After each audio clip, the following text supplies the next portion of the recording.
Hello guys, welcome to Finway official.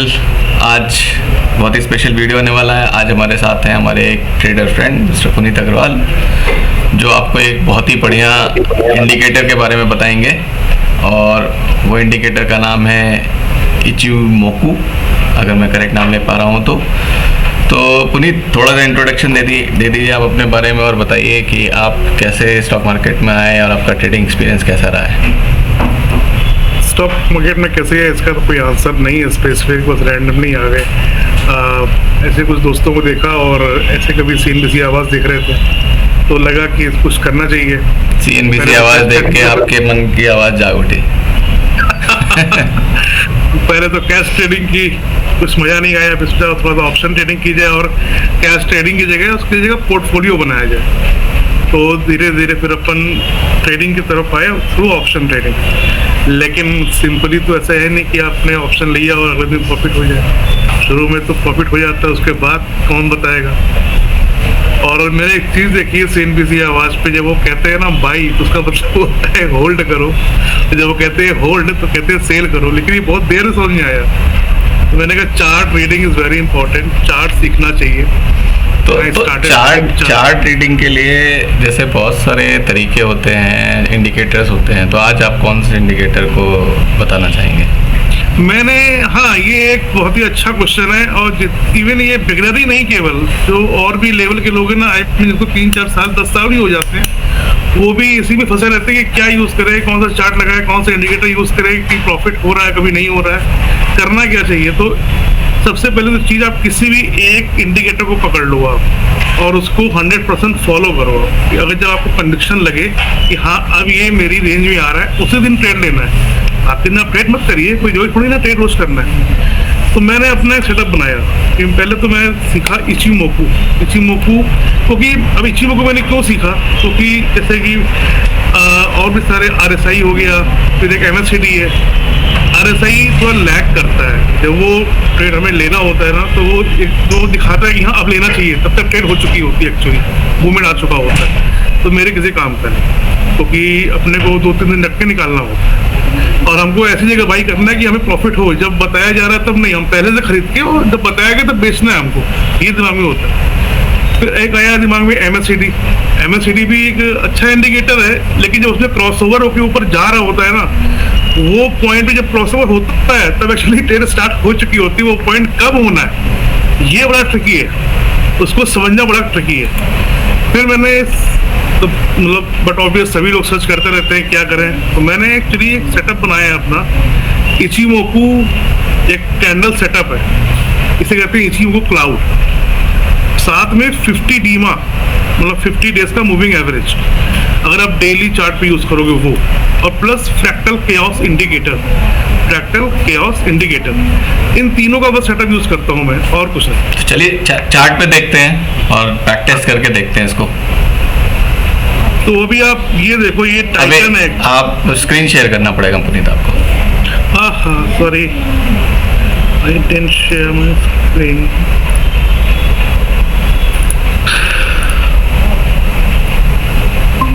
I hope my screen is visible to you, right? बिल्कुल। Okay. So मैंने actually ना Titan पे एक trade लिया था, मैं आपको दिखाई देता हूँ। बहुत बड़ा प्रॉफिट नहीं हुआ है, लेकिन मेरा कन्विक्शन था इसके ऊपर। और कल के डेट में ये मैंने एक्चुअली ये बाई किया था, टाइटन फैब 2420, और मेरी बाई एक्चुअली 35 की थी, और कल ये 25.95 किया था, बट मैंने इसको होल्ड किया था।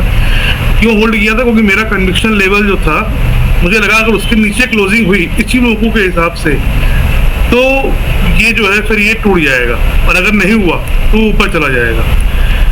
तो इचिमोकू पे कैसे देखा वो बताइए। ट्रेडिंग पे अब कैसे चार्ट पे देखा कि इचिमोकू क्या हो? ये तो कुछ खतरनाक सी लाइंस दिख रही हैं, तो घबराहट सी हो जाए। काफी सारी लाइंस आपको दिख रही होंगी, तो मैं हाईलाइट करता हूँ। अब आप देखो, अगर मैंने इसको हाईलाइट किया, राइट, अभी ये ऊपर लिख के आ रहा है इचिमोकू क्लाउड 9, 26, 52, 26। तो ये नंबर से एक्चुअली कि कितने दिन का ये बता रहा है, कि 9 डेज का हो गया, 26 क्या है, 52। ये आपको अगले वीडियोस में धीरे धीरे आपको मैं बताऊंगा। अभी आप ये देखो, ये ट्रेड मैंने ली क्यों थी, मैं मतलब मेरे को अराउंड 3.5-4 हज़ार का लॉस होने के दिख रहा था मेरे को, तब भी मैंने ये ट्रेड को रखे रहा। क्यों रखे रहा ये इंपॉर्टेंट है। वो फिर लोग प्रॉफिट बुक लॉस बुक कर लेते हैं, मैंने प्रॉफिट बुक किया उसी में, राइट। तो क्योंकि आप देखो ये जो टाइटन है एक्चुअली ये इस महीने भी गिर रहा था, ये आपका नवंबर का मंथ लास्ट ईयर का गिर रहा था, उसके बाद ये दिसंबर लास्ट ईयर गिरा, फिर जनवरी में तो ये बहुत अच्छे से गिरा है। और इसमें मेरे कन्विक्शन था ये लेवल, ये देख रहे हो ब्लू लाइन, ये ब्लू लाइन कहते हैं टेनकेन सेन लाइन, इचिमोको की टेनकेन सेन लाइन है ये। और ये लाइन आप देख रहे हो, इसका 2308 का सपोर्ट था, मतलब इसका जो लाइन है 2308। मेरा कन्विक्शन ये था कि अगर इसके नीचे क्लोजिंग दे दी टाइटन ने तो ये अगला पड़ाव इसका 2063 होगा, ठीक है। तो ये बस मैं इसी टेनकिल, और साथ में आप अगर देखो ना जितनी बार भी ये टेनकिल लाइन के सपोर्ट पे है इसकी करीब आया है वहां से ये ऊपर ही गया है, उसको ब्रेक नहीं कर रहा है वो।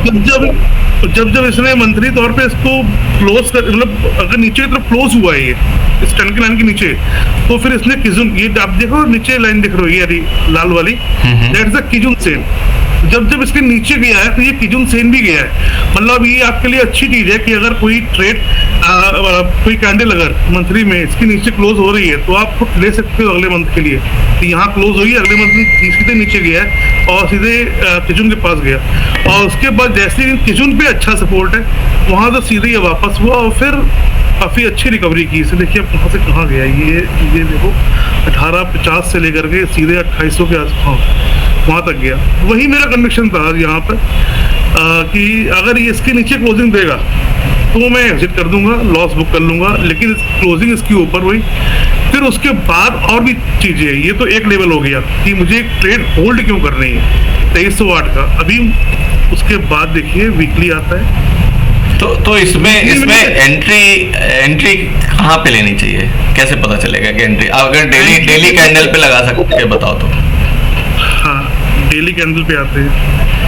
अभी आप ये देखो, ये आप देख रहे हो ये लाइन जिसमें मैं कर रहा हूँ फ्रैक्टल केओस, रेड वाली, हाँ रेड वाली, ठीक है। पहला एक्चुअली काफी सारे रेड लाइन से तो कंफ्यूज हो रहा होगा आप लोग को, तो एक्चुअली मैं बता देता हूँ ये 50 डीमा है, फिर ये किजुन की लाइन है, इचिमोको की किजुन, और फिर ये आपकी फ्रैक्टल केओस, ओके, ठीक है। तो जब ये 2456 पे आई थी तब मुझे एक लग रहा था कि हाँ यहाँ से इसको जो है इसका कॉल लेना चाहिए। लेकिन इनके बीच में आप देखो ना, अगर ये किजुन और टेनकेन के बीच में जो गैप है यहाँ पे एक थोड़ा वाइड हो रहा था, मैं रुक गया, मैंने कहा रुको अभी। तो उसके बाद जब ये यहाँ पे आई और ये कल की कैंडल बनी, सॉरी कल तो यही हो गया, 3 दिन पहले कैंडल, तो यहाँ फ्रैक्टल केओस ने ये दिखाया कि अब ये यहाँ पे सपोर्ट ले रहा है धीरे धीरे, राइट। तो यहाँ पे मैंने इसकी कॉल बाई कर ली। हालांकि एक थोड़ा आप देखोगे अगर तो जहाँ खुल रहा है उसके ऊपर नहीं जा रहा है किसी भी दिन, चाहे आप इस दिन देख लो चाहे इस दिन देख लो, लेकिन रिकवरी आप देखो। और ये फ्रैक्टल केओस के बेस से मैंने केवल लिया था, यहाँ फ्रैक्टल केओस यहाँ पे बिल्कुल लोअर एंड टच कर रहा है अब, तो मैंने कहा इसका कॉल ले लेते हैं। फिर उसके बाद जो कल की ये जो आप देख रहे हो कैंडल, इसने काफी अच्छी रिकवरी दी है बाद में, और दूसरा रिजल्ट आने वाले हैं 2 फेब को। तो मेरा एक अनुमान तो था कि 3 ऐसे ही अगर देखा जाए तो कुछ दिन पहले भी अगर आप जाके देखें तो उसमें भी फ्रैक्टल केओस पे भी उसने सपोर्ट लिया और वहां से एक अच्छी रिकवरी आई है मेरे ख्याल से 5-6 दिन पहले की। हाँ, ये यहाँ भी आई, हाँ। यहाँ तो काफी अच्छी रिकवरी आई है, लेकिन अब देखो यहाँ पे निगेट हो गया है। यहाँ पे निगेट क्यों हुआ, देखो इसके ये आपकी बेरिश कैंडल है, उसके बाद डोजी बनी है, क्लोजिंग कहाँ हुई है, इसके नीचे हुई है।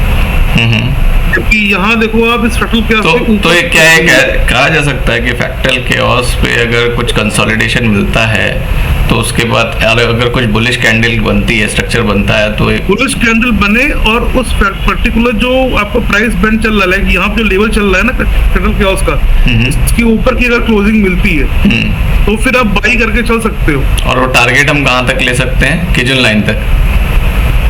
वो आपकी मर्जी है, किजुन ले लो चाहे 50 डी, अगर 50 डीमा के नीचे चल रहा है तो आप बेटर रहेगा कि आप यहाँ तक ले चलो इसको 50 डीमा तक। तो पहला टारगेट हम किजुन लाइन ले सकते हैं जो कि ब्लू लाइन है हमारी। किजुन की भी ये 10 लाइन देख रहे हो अभी, 10 ये तो जनरली ब्रेक, देखो यहाँ पे देखो इसने यहीं से वापस आ गया था, 10 के लाइन पे गया और फिर वहां से ये वापस आया, लेकिन क्लोजिंग इसकी काफी सही है। डोजी टाइप कैंडल बना रहा है, लेकिन क्लोजिंग जो इसकी हुई है वो बुलिश हुई है, इसलिए अगले दिन ये खुला और सीधे फिर अच्छी खासी रिकवरी। तो इचिमोकू से अगर मैं टारगेट और एंट्री पॉइंट निकालूं तो एंट्री पॉइंट तो इचिमोकू के ऊपर की क्लोजिंग अगर आती है तो मैं एंट्री पॉइंट ले सकता हूं। और अभी आप टाइटन देखते हो, टाइटन का यहाँ देखो डेली चार्ट लगा ही हुआ है, ये टेनकेन सेन हो गया और आज इसने देखो कैंडल ने ये फ्रैक्टल केओस और टेनकेन दोनों के ऊपर जाकर के क्लोजिंग दी है। अब आप ये देखो यहाँ से यहाँ तक कोई बीच में है ही नहीं कुछ भी, राइट। यानी इसका अगला टारगेट कंफर्मली 24-55 हो गया।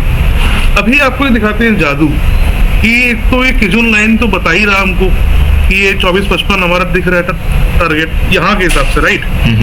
ये कंफर्म कैसे होगा? हाँ, कंफर्म ही तो करना है। बिल्कुल बिल्कुल। तो हम जाएंगे वीकली चार्ट पे और वीकली पे 50 डीमा आप देखो कहाँ जा रहा है। 50 डीमा आपका जा रहा है 24-45, 24-50 और जो क्रिस्टल केओस है ये जा रहा है 24-57, तो बीच का मतलब 24-55 24-50 के आसपास का हम टारगेट ले हाँ, चल तो सकते हैं। मंथली जो हमको बता रहा था ना यहाँ पे किजुन, मंथली नहीं सॉरी डेली जो हमको बता रहा था यहाँ पर ये किजुन लाइन का ये बढ़िया टारगेट हो सकता है 24-58, 24-50, वो यहाँ से कंफर्म हो गया वीकली से कंफर्म हो रहा है, बिल्कुल। अनदर थिंग, कभी कभी क्या होता है, लोग वीकली या मंथली रखते नहीं है, ऑप्शन तो बिल्कुल नहीं रखते हैं। तो उसके लिए क्या करेंगे आप, ये बड़ा इंपॉर्टेंट चीज है। तो आज मैं यही कर रहा था, मैंने इधर कुछ दिन से ट्रेडिंग करते करते मैंने एक चीज देखी है, जो अपना 30 मिनट का चार्ट होता है, ये बहुत फ्रूटफुल चार्ट है, इसको फॉलो करना चाहिए। जब आप देखो ये आप देख रहे हो ये लाइन जो है 50 डीमा की, ये जब टाइटन इंट्राडे मूव में 30 मिनट का तो चार्ट है, जब यहाँ पे जा रहा है वहां से ये वापस नीचे जा रहा है। फिर यहाँ से ये क्लोजिंग इसके नीचे दी है, ओपन ऊपर हुआ लेकिन बिल्कुल नीचे गिरता गया। अभी आप आज की डेट क्या थी, 31 थी, राइट। तो 31 ये नहीं इसका, हाँ। तो ये अब आप देखो, सबसे पहले तो इसकी ओपनिंग नेक्स्ट कैंडल, हाँ ये वाली, इसकी ओपनिंग देखिए कहाँ हुई है। इसकी ओपनिंग हुई है 23:40 और वो भी इसके पास 50 डीमा पर, और इसकी ओपनिंग कल की जो क्लोजिंग थी उसके ऊपर हुई है, बिल्कुल ठीक है। और उसका लेकिन अब ये जो येलो लाइन दिख रही है आपको, ये वॉल्यूम वेटेड एवरेज प्राइस है।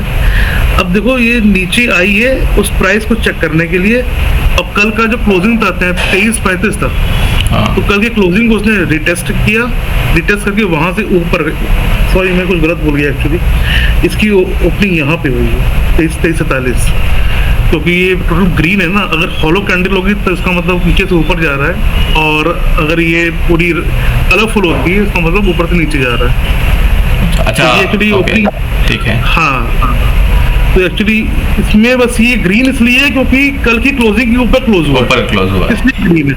अगर ये कल की क्लोजिंग के नीचे क्लोज हो गया होता यहाँ पर तो ये भी ऐसे रेड होती। ये कौन सी कैंडल स्टिक आप यूज कर रहे हो, दूसरे टाइप की? 30 मिनट नहीं, कल का जो कैंडल टाइप कौन सी यूज कर रहे हैं? यूजुअली हॉलो है, हॉलो कैंडल है। हॉलो कैंडल, देखिए हॉलो कैंडल यूज करो, हॉलो कैंडल या फिर कैंडल दोनों ऑलमोस्ट सेम ही होती हैं। बस हॉलो कैंडल में क्या है, थोड़ा सा अनुमान ज़रा अच्छा लग जाता है कि यहाँ कहाँ पे ऊपर जाके क्लोज हुआ है, कहाँ पे नीचे जाके क्लोज हुआ है। बल्कि जनरली मैं यूज़ करता हूँ वॉल्यूम कैंडल। ओके। और वॉल्यूम कैंडल में अब तो काफ़ी ज़्यादा केओस हो गया है यहाँ पर राइट। लेकिन वॉल्यूम कैंडल मैं आपको बता दे रहा हूँ, सिंपली ऐसे ही बता दे रहा हूँ केवल, इसको मैं हटा दूंगा अभी।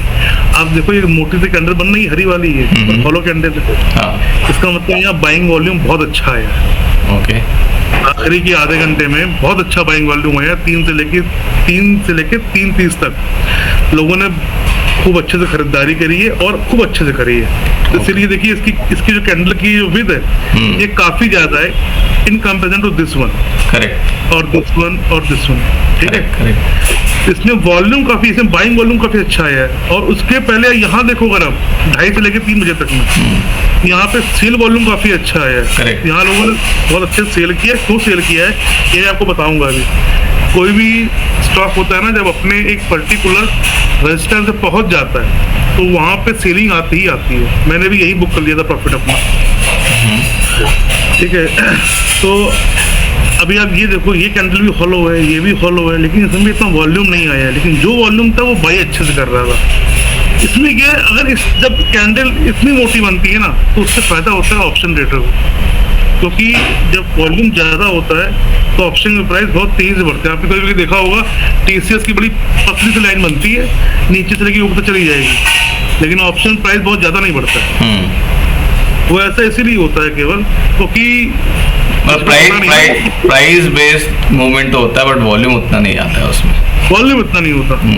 तो जो वॉल्यूम होता है ना, जब एकदम से पब्लिक खरीदेगा मुझे भी चाहिए, मुझे भी चाहिए, मुझे भी चाहिए, तो उसमें क्या होगा, दाम बढ़ते हैं तुरंत। तो उसमें जो डेरिवेटिव है उसके दाम बढ़ जाएंगे तुरंत। अगर दूध महंगा हो जाए और महंगा हो जाए थोड़ा सा और लोग ज़्यादा खरीदने लगे तो पनीर एकदम से महंगा हो जाएगा। बिल्कुल बिल्कुल बिल्कुल, ठीक है। तो हम पनीर वाले लोग हैं, इसीलिए महंगा हो जाता है। तो वापस से उसी होलो कैंडल में आ जाते हैं। उसी में लगा देता हूँ क्योंकि ये काफी टाइप की लगती है। तो अब अगर टाइटन के लिए कल इसके बेसिस पे, आज के मूवमेंट के बेसिस पे और इस इंडिकेटर से क्या कुछ डेटा निकल के आ सकता है? देखिए 30 मिनट का तो मैंने आपको दिखाया अभी कि 50 डीमा के आसपास ये नेक्स्ट कैंडल इसके ऊपर बनी, और उसके बाद जो पहला रेजिस्टेंस था वो ये था 2350, ठीक है। यहाँ पे 2350 भी नहीं था, बल्कि 1 घंटे का कैंडल दिखाता हूँ आपको। 1 घंटे का कैंडल आप देखोगे ना जब, तो उसमें 31st ईयर और ये 50 डीमा देख रहे हो आप? कितना दिख रहा है? 2358 दिख रहा है। हाँ, ये था इसका पहला रेजिस्टेंस। और आप अगर चार्ट देखोगे, अगर आप 5 मिनट का या 10 मिनट का, तो उसमें आपको यही दिखाई पड़ेगा कि यहाँ पे जा करके ये वापस 2340 पे आ गया था। ओके, यहाँ पे देखो, यहाँ तो ऊपर गया फिर वापस नीचे आया। बिल्कुल। ये इसका रेजिस्टेंस था 1 आवर में। तो अब इसने अपने रेजिस्टेंस को ब्रेक करके क्लोजिंग 50 डीमा के ऊपर दी। ब्रेक किया, यहाँ तक गया। अब आते हैं 2 आवर्स। 2 आवर्स में आप देखो इसका रेजिस्टेंस कहाँ बन रहा है। एक्जैक्टली वहीं पे क्लोजिंग दी है उसने जाके, वहीं पे क्लोजिंग दी है। 1 आवर पे हमारा पहला जो रेजिस्टेंस था 2358 का, वो अब बन गया यहाँ पे सपोर्ट। ये देखिए, अगले कैंडल यहाँ खुली और पूरी चली गई, लेकिन यहाँ पे जाने के बाद इसने अगले 2 घंटे बर्बाद कर दिए यहाँ पर 50 डीमा पे। और ये फ्रैक्टल केओस और 50 डीमा के बीच में ही पूरी कैंडल 2 घंटे बर्बाद हो गए यहाँ पर। और ये जो VWAP आ रहा है उस पे भी कुछ सपोर्ट दिख रहा है यहाँ पे। VWAP का सपोर्ट है, तभी तो आप देखो ना VWAP का प्राइस नीचे था। मुझे कंडीशन यही से मिल रहा था कि जो मेरा प्राइस है वो वॉल्यूम वेटेड एवरेज प्राइस के ऊपर चल रहा है। ये क्लोजिंग के होने के बाद भी, मतलब इसकी जो कैंडल रेड बनी है उसके बाद भी ये प्राइस ऊपर है, राइट। यानी कि नेक्स्ट कैंडल ऊपर ही जाने वाली है, ऊपर चली गई 2 घंटे की। बिल्कुल सही। तो काफ़ी डिटेल्ड एनालिसिस है ये जो आपने करी है इसमें। तो एक बार अगर समराइज करना हो तो कोई भी स्टॉक को अगर मैं इचिमोकू इंडिकेटर के थ्रू देखना चाहता हूँ तो मैं इचिमोकू कैंडल इंडिकेटर लगाऊंगा, और उसमें मुझे कोई सेटिंग चेंज करनी होंगी, उनकी कुछ नंबर्स चेंज करने होंगे। ऑटो सेटिंग रखी है उसकी, ऑटो सेटिंग रखी। उसके साथ मुझे मूविंग एवरेज 50 DMA लगाना होगा। हाँ, don't reinvent the wheel. Okay, तो मुझे एक 50 डे मूविंग एवरेज लगाना होगा और एक मुझे VWAP लगाना होगा। VWAP से आपको ये मिल जाता ना कि आपको जो करंट कैंडल है या जो वो उसका प्राइस एक्शन क्या है, प्राइस एक्शन क्या है, तो आप एक्शन ले सकते हो, राइट। तो अगर मैं कहूँ Ichimoku cloud plus VWAP plus 50 DMA एक बेहतरीन कॉम्बिनेशन बनता है। Fractal chaos.